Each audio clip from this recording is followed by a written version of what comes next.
nagsimula na naman tayo at medyo maingay doon sa aking pinagawang iyan ay may tugtog. Alam mo naman ngayon si Meta, napakahigpit na aray ko.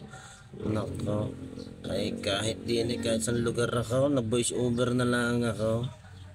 Ay bahala na si Batman. Yan, gayan ho pagtatanggal din sa aming lugar. Ayan ho, ay may kanya-kanya nga ho pagbabaklas ang mga butcher.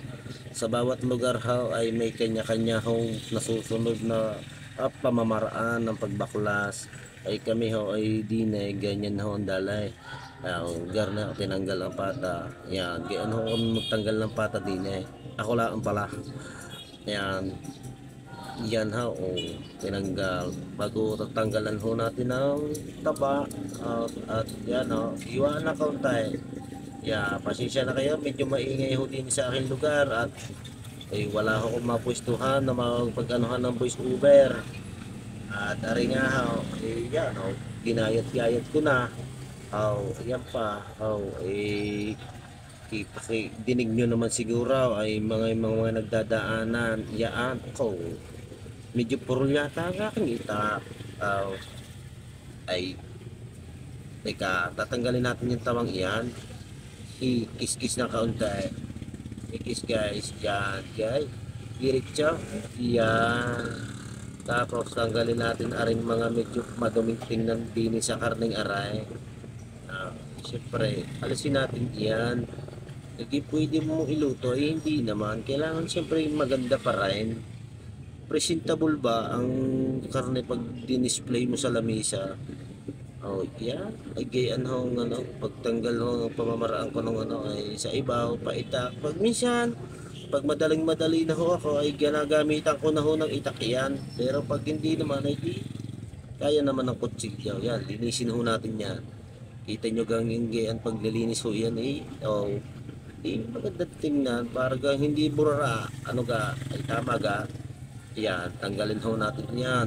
Aring patang aray, sundutin, idiretsaw, lumusot. Gamitin natin yung itak para maputaw. Isang patak, sanggal lang isang katutak.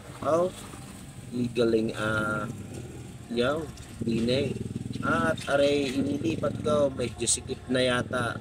Isaw, hila at ating tatagain ng kaunti. At isa, dalawa, ay tatlo, ay sige pa. Yun, yun, araw, yun.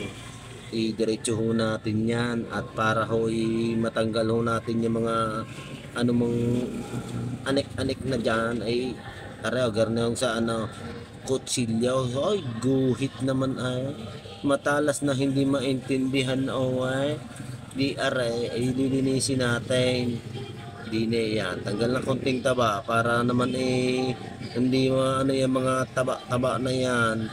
Kaya bago yan ating hihilatin natin ng kaunti bago diretsuhin ho natin ang diretsuhin. Yan, sige bago areho ay ating titimbangin muna. Siyempre hindi naman po pwedeng hindi natin titimbangin yan. At alam nyo naman, nandyan nakabantay yung mahiwagang may-ari ng baboy. Yan, nandyan yung sa may sangkalan na yan. Yung nakapapansin nyo dyan, medyo may kalakihan ng sikmura, ng tiyan, ng katawan. Sala pa lang sabi. Hindi pala. Yun, nag-shoot. Napasilip ang misis ko Tinanggalan ko ng kuko, nag-shoot tuloy nang wala sa oras. Tinimbang ko na ho aray. At tingnan natin ang timbang at para makita ho ng mismo may-ari. So, nilista na. Kaya lista sa tubig. Diretso. Naku, namatay pa ang ilaw. Kung nga, ano ba yung nangyari nang namatay ang ilaw? Nabuhay na naman. So, naglista na naman. Ang lista yan, hindi naman tapos-tapos yung lista yan. Siya'y alis na ikaw. Lakad. Paroon. Parinig. Pag habang minamaritis mo, ay nakuha ng timbang nadalawang timbangan lang yan Siya ay magsasabit na tayo pa naman na rin umalay. Nagmamaritis pa din yan. At tayong pupuntahan na rin yan, sasabit natin na rin. Ayan, itusukay. Isabite, yan. Oh, idinalim ng taga, bino, gay, go, oh, hmm, hi, Jesus mio marimar ka. Ang gano'n mong pagkakapuro naman ng dalang iyan, makapaghasa na nga, at talaga nga na, may kasama ng gigil ang taga ka, naku pa, Mariuset. Oh, matalas naman ang kutsilya, ayaw ko ga, hindi ko rin maintindihan din eh. Oh, yan, niikap, para nag-ikap ng turumpo eh.